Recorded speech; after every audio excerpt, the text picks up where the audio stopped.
মৃত ব্যক্তিকে স্বপ্নে দেখলে কি হয়?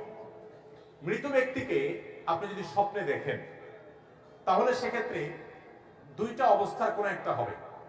আপনি হয়তো আপনার মৃত ব্যক্তি, নিকট আত্মীয়, বাবা মা বা কাছের কেউকে দেখেছেন, দেখার পর আপনার মধ্যে অস্থিরতা কাজ করছে, তিনি কষ্টে আছেন এমনটি বোঝা যাচ্ছে। ধরুন তিনি খুব ক্ষীণকায়, খুব চিকনা, ক্ষুধার্ত, কষ্ট পাচ্ছেন, আপনার কাছে কিছু চাচ্ছেন বা এমন কিছু যেটা দেখে আপনার মানসিক অস্থিরতা বেড়ে গেছে, আপনি মনে করছেন তিনি বোধহয় কষ্টে আছেন। তাহলে আপনি তার পক্ষ থেকে প্রথমত আল্লাহর কাছে মাফ চাইবেন, ইস্তিগফার করবেন, চোখের পানি ফেলে আল্লাহর কাছে দোয়া করবেন, আল্লাহ আপনি ওনাকে মাফ করেন। দ্বিতীয়ত আল্লাহ যতটুকু তৌফিক দিয়েছেন দান সাদকা করবেন তার তরফ থেকে। মৃত ব্যক্তির জন্য আরো যা যা করা যায়, উমরা করা, হজ করা, দান দক্ষিণা করা, যতটুকু তৌফিকে আছে ততটুকু তার পক্ষ থেকে করবেন। সবচেয়ে বেশি করবেন দোয়া।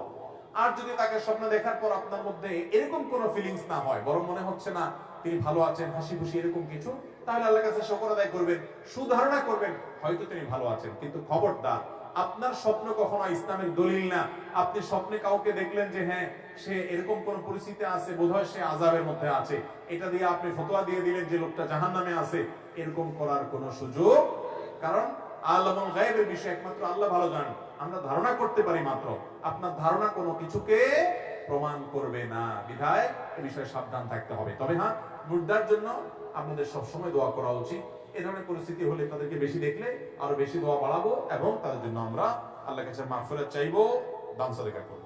বিবাহিত মহিলারা বাবার বাড়িতে বেড়াতে গেলে কি কসরের নামাজ পড়বে নাকি পুরা নামাজ পড়বে? ভাইরা আমার, খুব দরকারি একটা প্রশ্ন। যে সমস্ত মহিলাদের বিয়ে হয়ে গেছে তারা যখন বাবার বাড়ি যাবেন, সেটা যদি সফরের দূরত্ব হয়, অনেক দূরে আরেক জেলায় হয়, তাহলে সেক্ষেত্রে সেখানে গিয়ে তারা সফরের নামাজ অর্থাৎ কসরের নামাজ পড়বেন যদি তারা 2-4 দিন বেড়ানোর নিয়ত করেন। কারণ সেটা তাদের মূল ঠিকানা না এবং আপাতত সেখানে বসবাসও করছেন না। তাদের মূল ঠিকানা এখন স্বামীর সাথে স্বামীর সংসার। সেটা যদি সেখানে তাদের বাড়ি থাকে, রুম থাকে, কক্ষ থাকে, সেখানে তার একটা ঠিকানা থাকে, অথবা অনেকে সেখানে বসবাস করে স্বামী সংসার নিয়ে, তাহলে সেখানে সে পুরো নামাজ পড়বে।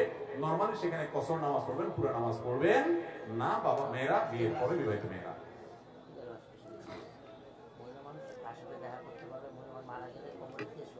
ভাইরা আমার, মহিলা মানুষ কার সাথে দেখা করতে পারবে এবং মহিলা মানুষ মারা গেলে কবরে তাকে কে রাখবে? ভাইরা আমার, মহিলার মাহরাম যারা, তারা তাকে কবরে রাখতে পারে। যেমন কথার কথা ভাই রাখবে, বাপ রাখবে, যে কোনো মাহরাম যারা আছেন তারা রাখবে, ছেলে রাখবে, যে কোনো মাহরামরা রাখবে যথাসম্ভব। আর মেয়ে মানুষ যখন বালেগ হয়ে যাবে তখন তার জন্য তার বাবা, তার ভাই, তার স্বামী তো বটেই, তার ছেলে, তার চাচা, এরা ছাড়া মামা, এরা ছাড়া এই যে পুরুষদের সাথে তার বিবাহ বন্ধনে আবদ্ধ হারাম, তারা ছাড়া বাকি সব পুরুষরা তার সাথে পর্দা করে চলতে হবে। তিনি তাদের থেকে নিজেকে, নিজের সৌন্দর্যকে লুকানোর চেষ্টা করতে হবে। পর্দার এই বিধানটা ফরজ। এটা নারীর নিরাপত্তা, এটা নারীর সম্ভ্রম, এটা নারীর ইজ্জত। এটা নারীকে তুচ্ছ করবার জন্য নয়, এটা নারীকে ছোট করবার জন্য নয়। আল্লাহ রাব্বুল আলামিন আমাদের বোনদেরকে পর্দার সাথে চলার তৌফিক দান করুন। আমাদের চোখগুলোকে আল্লাহ তাআলা জিনা থেকে, গুনাহ থেকে হেফাজতে থাকার তৌফিক দান করুন। জাযাকুমুল্লাহু খায়রা ওয়া আখিরু দাওয়ানা আলহামদুলিল্লাহি রাব্বিল আলামিন।